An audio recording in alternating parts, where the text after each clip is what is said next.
Service Robot Application Technician. At the beginning of the new year, the passenger flow at the Chiogua Hotel, Asian Games Village, National Convention Center, located in Chaoyang District, Beijing, began to recover. Noon is the busiest time, and a square-headed robot in the lobby has attracted a lot of attention. The elevator is coming, I'm the butler who delivers it for you, please make way. With a clear prompt, the robot slowly slides into the elevator. Walking out of the third floor, the robot stably stopped at the door of room 8303 and proactively dialed the phone. Master, your item has been delivered. I wish you a pleasant meal. Speaking of this robot named Number 9 Fong Tang, Lu Xiuxiu, the general manager of the hotel, couldn't stop praising it. There may be something in Fong Tang's stomach. Affected by the epidemic, the hotel staff are relatively nervous. Fortunately, we have a small Fong Tang, who is busy 24 hours a day, and has contracted most of the delivery tasks, which has greatly helped us. Behind the smart and reliable Fong Tang is a thriving new professional group, Service Robot Application Technicians. In March 2021, the Ministry of Human Resources and Social Security and other departments released a batch of new occupations, including Service Robot Application Technicians. This has made Yang Yu, a post-90s employee who is engaged in service robotics, more determined in his choice. Although service robotics is just starting, it contains huge market opportunities.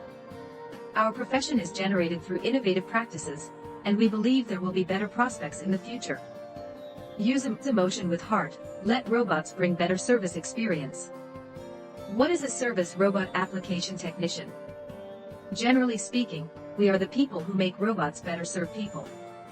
Yang Yu, 30, is the product director of the commercial robotics division of Number 9 Company, and a service robot application technician. Just a few years ago, everyone was unfamiliar with this profession. I was born in industrial design and saw robots becoming more and more popular in shopping malls and restaurants. I felt that this should be a development trend in the future, so I took the initiative to transform and join the service robot industry.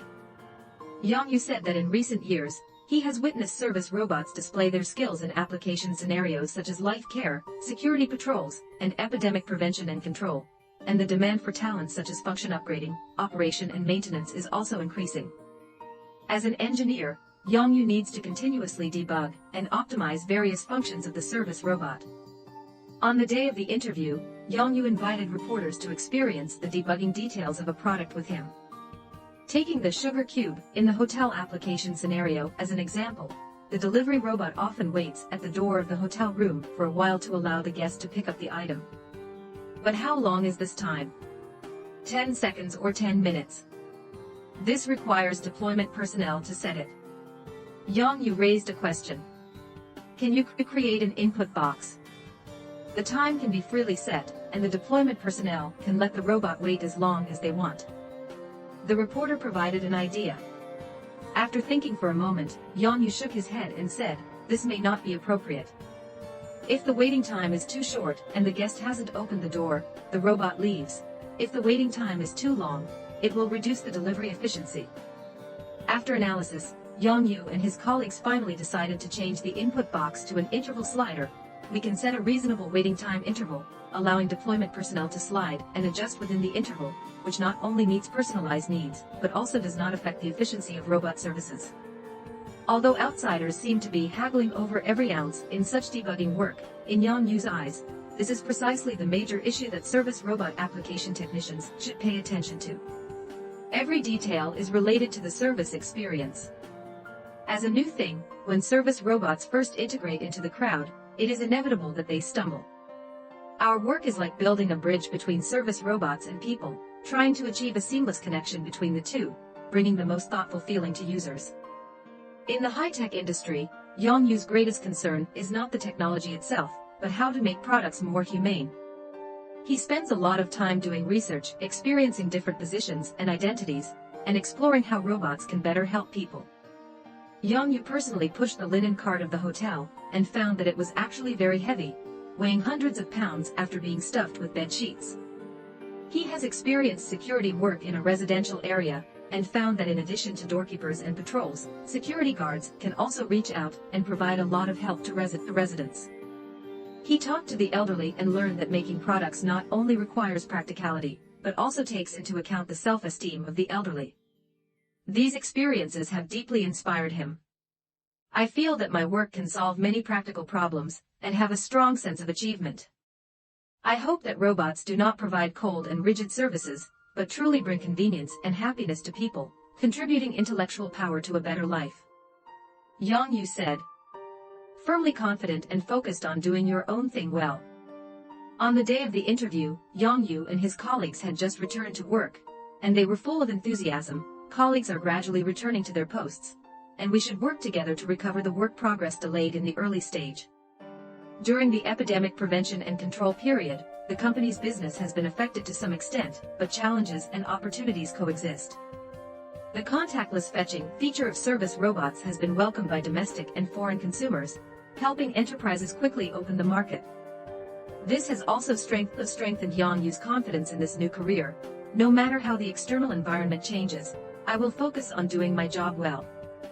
As long as I can bring the maximum value of robots into play, I can gain a firm foothold in the market competition. In order to optimize the application of distribution robots in office buildings, Yang Yu insisted on several months of research and observation. When it comes to the lunch ordering peak, he carries a computer downstairs and records everything from the delivery frequency and waiting time of the delivery clerk to communication and even facial expressions in detail. We should try our best to understand the interactive rules and prominent contradictions of takeout delivery, and study how robots can help. For example, Yang Yu found that there are often misunderstandings between takeout workers and office customers about the specific location of delivery. He improved the robot's function to first let the robot tell the takeout workers how to place the takeout, and then the robot will uniformly transport it to the designated location of the office building, notifying customers to collect it. Nowadays, people are no longer unfamiliar with service robots, but how to provide more accurate and high-quality services still requires a lot of research work. We must go deep into the field and explore service pain points and difficult issues, Yang Yu said. After a busy day developing functions, meeting customers, and showing products, Yang Yu turned over a pile of materials and began to read them carefully. In order to accumulate professional skills, he will not only collect news related to service robots, but also consult industry research reports to learn new technological advances and find new market trends. Service robotics technology is changing with each passing day, and the application scenarios are extremely rich. To keep up with the times, one must constantly recharge in a new profession. The hard work of Yang Yu and his colleagues is being transformed into new product achievements. For example, the vision-based multisensor indoor positioning technology we have developed can allow robots to intelligently identify the subtle differences between different floors, making it difficult to make mistakes. Yang Yu introduced that through the comprehensive use of laser radar, acoustic sensors, collision sensors, etc., their service robots can also achieve centimeter-level obstacle avoidance, making them safer and more reliable. Through unremitting efforts, they have developed various robot application scenarios such as hospital medication delivery, hotel delivery, restaurant delivery, and so on. During the 2022 Beijing Winter Olympics, at Shugong and Chongli stadiums, the service robots of No. 9 company assisted in the Smart Winter Olympics, winning the love of athletes from various countries. Cultivate professional and skilled talents to support high-quality development of the industry. In recent years, the scale of the service robot market has continued to grow. In 2021, China's production of service robots reached 9.21 per million units, a year-on-year increase of 48.9%. With the widespread application of robots, the market demand for professional and skilled personnel is also increasing. Beijing Huahong Weisha Robotics Technology Company, Limited is one of the applicants for service robot application technicians.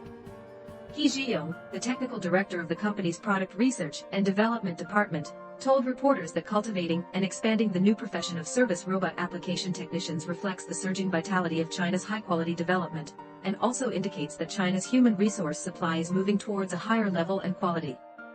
Accelerating the training of service robot application technicians can not only enable robots to replace people in simple and repetitive tasks, but also drive a large number of creative and high-value-added jobs, which is conducive to solving structural employment conflicts and forming a more competitive talent team. Yang Yu told reporters that service robot application technicians are complex talents who need to master various knowledge such as machinery, electronics, computers, sensors, artificial intelligence, and so on. However, the skills developed by traditional majors in colleges and universities are relatively single, which is difficult to meet the needs of new professions. Service robot application technicians need to cultivate cross-professional quality abilities. Yang Yu said, to solve talent problems, they will on the one hand bring into play the strengths of their respective professional talents and strengthen business communication in the form of team cooperation. On the other hand, they will do a good job of mentoring, allowing old employees to lead new employees while learning. According to reports, in order to support the development of this new career, sponsoring units such as Huahong Weisher are working with relevant departments, vocational colleges, and service robot enterprises to explore educational courses and talent cultivation standards, and help the healthy development of the service robot industry. Yang Yu also looks forward to more and more young people joining this promising industry.